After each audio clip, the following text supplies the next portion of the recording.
Hey, what's going on, you guys? It's PB&J. I got some Search and Destroy gameplay for you guys on Outpost. I believe I went like 18-2. So I hope you guys enjoy the gameplay. It'll just be playing in the background here. But in this commentary, I'm going to be talking about Search and Destroy and how to do better in Search and Destroy. And, I mean, everyone should already know that I'm a Search and Destroy player. And, I mean, I play Search and Destroy a lot. And I thought I could just make a video to help you guys out by just giving you guys some tips or something, just some helpful hints that could just help you guys just be a better Search and Destroy player. So let's get started. Use a gun that you're good at or a gun that best suits the map. Now, this one is just pretty obvious. It's not really a tip at all. I mean, obviously you're just going to do better with a gun that you're more comfortable with. So, for me, I'm strictly an SMG player, so you'll see me use an SMG for pretty much every map. I mean, I'm familiar with all the SMGs, and I know which ones are good or bad, so right now I'm rocking the UMP-45, and actually, I don't even know why. The UMP-45 is a really good SMG. It's definitely not the best SMG in the game, but I like using it just because not a lot of people use it. And it's still a good SMG, and like the clip size is really good with the extended mags, and it doesn't have so much recoil on it, and the fire rate is pretty good, and it has decent damage. So I mean, shit. I mean, it's a good SMG, but I mean, I have all of the SMGs pretty much in my creative classes, so I mean, I'll just choose one for whatever best fits the map. But one of the biggest mistakes in Search and Destroy is being too predictable. I mean, a lot of players will literally just do the same exact thing twice or three times in a row, like on offense or defense, and it's just so predictable. Like, you know exactly what they're gonna do, and it's just so easy to kill them. And like, I'm telling you, it's a huge mistake, and you do not want to get in the habit of doing that. Hold on, I died here by that stupid explosive barrel. I'll go ahead and speed this up. So pretty much what goes through my mind when I die by someone who's either sitting in some gay-ass corner or they came a certain way that I didn't expect is that there's a really good chance that they're just going to do the exact same thing. And I'm telling you, 90% of the time, they do the same exact thing.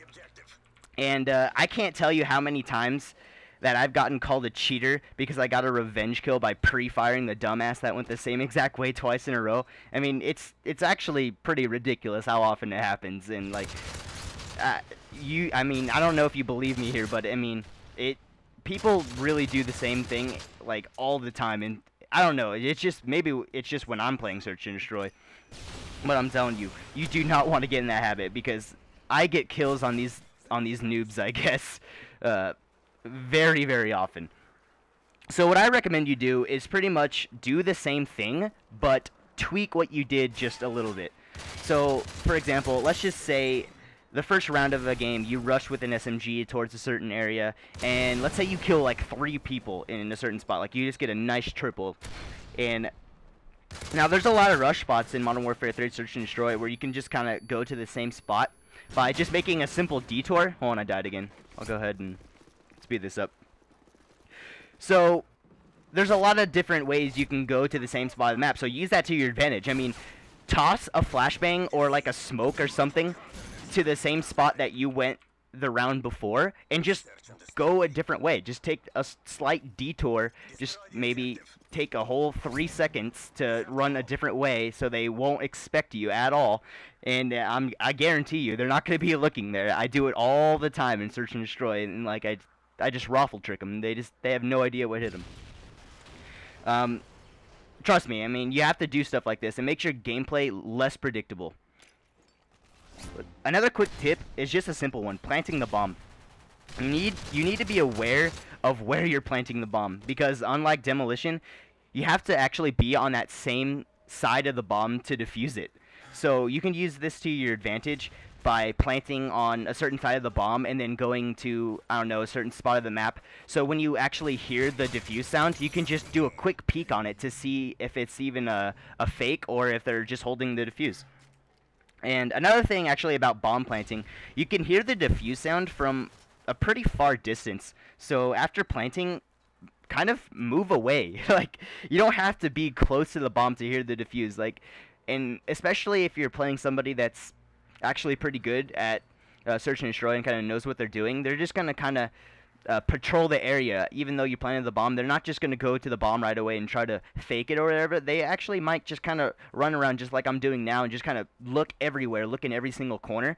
So I mean, if you're close to the bomb and a good player kind of like knows what they're doing, they're gonna find you. So I mean, you can go a pretty good distance away from the bomb and still hear the defuse sound, and just give it a quick peek after you hear the defuse sound. I mean, there you go. Pretty much, like, here's the thing. A lot of people that are gonna watch this video and all my other videos are pretty much public players, either like on console or maybe you play on PC as well. And but you just play public servers. I mean, I don't really know a lot of people that would watch my videos that play competition, people I would know. But I guess for the sake of you guys, I'll just go over some perks that are best in Search and Destroy. I mean, there's a lot of combinations that you can use, but I guess I'll just name off all the perks that are best for Search and Destroy. Okay, so let's start with Tier 1. Let's see, you got, right now I'm rocking Recon, but I'd say Recon and Extreme Conditioning are the best two perks. I mean, Extreme Conditioning should be self-explanatory. I mean, you just want to beat your enemy to key spots on the map. I mean, and Recon Pro, I mean, I've talked about this a little bit in my 20-0 Search and Destroy video. If you haven't seen that, I recommend checking it out. It was really good gameplay.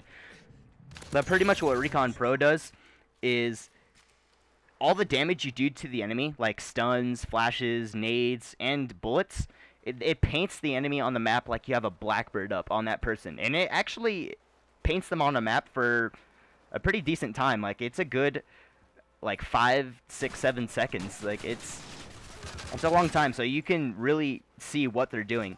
And it really does show, like, which way they're looking and where they're going and everything. It's the biggest advantage. Like, I'm telling you, Recon Pro is the best perk in the game, hands down. And, like, knowing where somebody is and which way they're facing, like, you can't have a bigger advantage than that. So I definitely recommend rocking either Recon or Extreme Conditioning. I actually recommend doing the Specialist package like I do here. I mean, just so, I mean, if you play the game right, you're pretty much just going to stack all these perks. And, I mean, you're just going to have even a bigger advantage over these people. So, for the second tier perks, let's see. In this gameplay, I'm pretty sure I'm rocking Assassin. As much as I hate this perk with a passion, Assassin is probably the best tier 2 perk for Search and Destroy. I mean, it's just good so you don't get gated by people using like a portable radar or just like a UAV or something like that. But if you don't want to use Assassin, I'm trying to think what else is even in. I guess there's like Quick Draw. I wouldn't imagine even using Quick Draw, but I guess you can if you want, or Blast Shield. I'd definitely just rock Assassin. That's probably the best thing to use. For Tier 3, actually, Tier 3 has a lot of good perks. I think every single Tier 3 perk is pretty good. So, in this gameplay, I'm rocking Dead Silence Pro. Might as well just be safe than sorry because nothing counters it at all. You can just sprint everywhere without, you know, fear of anybody hearing you. And, yeah, might as well just play it safe. Now, if this game wasn't an unbalanced piece of shit, I'd tell you to just use Sitrep Pro, because Sitrep is another really, really good perk in the game that nobody ever uses. I mean, Sitrep Pro makes it so you hear enemy footsteps like a lot louder. But, of course, it's supposed to also balance out Dead Silence Pro. But, of course, it doesn't. I mean, I'm pretty sure I read somewhere that Sitrep Pro is supposed to balance in Dead Silence Pro, so it's just like normal footsteps. But, you know, of course, that would just be asking too much for Infinity Ward to balance this game whatsoever. But, and, like, Steady Aim is also a really good perk. I have that. I'm rocking Steady Aim after I get 2 kills. So, I mean, a lot of the Tier 3 perks are good. You can just pretty much stack them for your Specialist perks. Just, you can pretty much put these in any order you want. I'm just kind of telling you which ones are good and bad. But, anyway, guys, that was the end of the video there. I hope you guys found some of these tips useful. I mean, I don't really know what else to say. Search and destroy, you pretty much just kind of have to play it smart. I mean, the more you play it, the more you get better at it. You'll just know different nade spots and just stuff like that. So, thank you guys for watching, and I'll catch you guys later. See you!